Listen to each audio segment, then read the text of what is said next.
దుర్మార్గపు ఆలోచనలు దళితుల మీద చేస్తూ ఈ కైకలూరులో ఇప్పుడున్న ప్రజెంట్ శాసనసభ్యుడు దూల నాగేశ్వరరావు అనేక ఆరోపణలు, ఎవరో ఒక వ్యక్తి నన్ను నియమించాడని, లేకపోతే వారికి తొత్తని, పేద బడుగు బలహీన వర్గాల ఓటర్లని మభ్యపెట్టే కార్యక్రమం చేస్తున్నాడు దూల నాగేశ్వరరావు. చెప్తున్నా, నీ సంగతి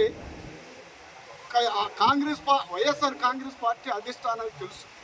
ఎందుకంటే నువ్వు రాంప్రసాద్ని ఓడగొట్టి మోసగించి మోసగాడివని కైకలూరు నియోజకవర్గంలో వైఎస్ఆర్ కాంగ్రెస్ పార్టీ శ్రేణులకు ప్రతి ఒక్కరికి తెలుసు, కార్యకర్తలందరికీ తెలుసు.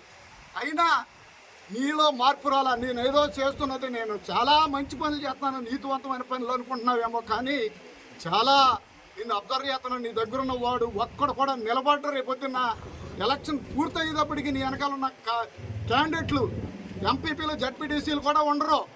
ఎందుకంటే జరిగేది ఎలక్షన్ కాంబినేషన్కి నోబుల్ గారికే తెలుసా. నువ్వు 3వ స్థానంలో ఉంటావని నేను ఈ సభాముఖంగా తెలియజేస్తున్నా, ఛాలెంజ్ చేస్తున్నా. ఎందుకంటే నిన్ను చూసి ఏ ఓటరో మోసపోడు. ఎందుకంటే గత 5 సంవత్సరాలు చేసిన మోసం ఒక్కటి కూడా నెరవేర్చలేదు. ఓటర్లు మభ్యపెట్టమే, దళితులు మోసగించడం, ఒక్క కార్యక్రమాన్ని కూడా పూర్తి చేయు. చిన్న నాయకుల్ని ఏ విధంగా ఇబ్బంది పెట్టావో ప్రజలందరూ చూస్తున్నారు.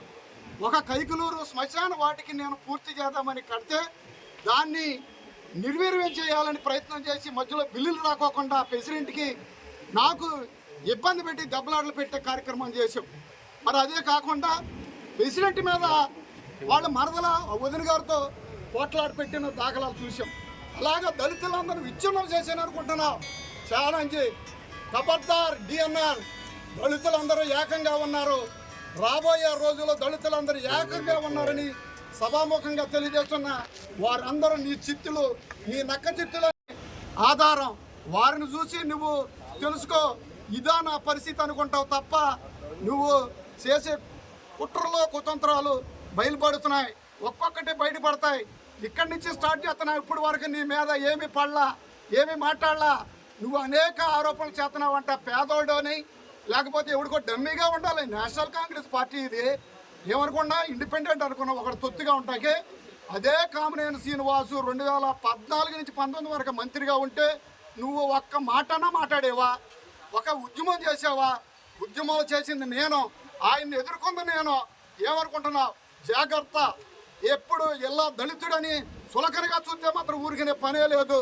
దళితులు విర్రవీగి మన్ని నీ అంతు చూస్తారు, జాగ్రత్త. ఏమనుకుంటున్నావు?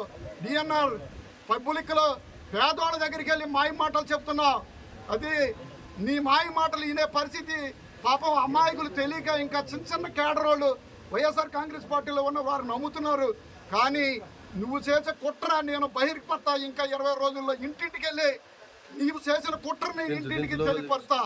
నువ్వు ఈరోజు నేను ఇలా కాంగ్రెస్ పార్టీకి నిలబడ్డ కారకుడు నువ్వే. ఒక పార్టీ మెంబర్ గెలవో ఎదవా సన్నాసని మాట్లాడిన ఎదవే నువ్వు. నీ అంతు చూస్తమే నా టార్గెట్, నీ ఓటమి చూడటమే నా టార్గెట్.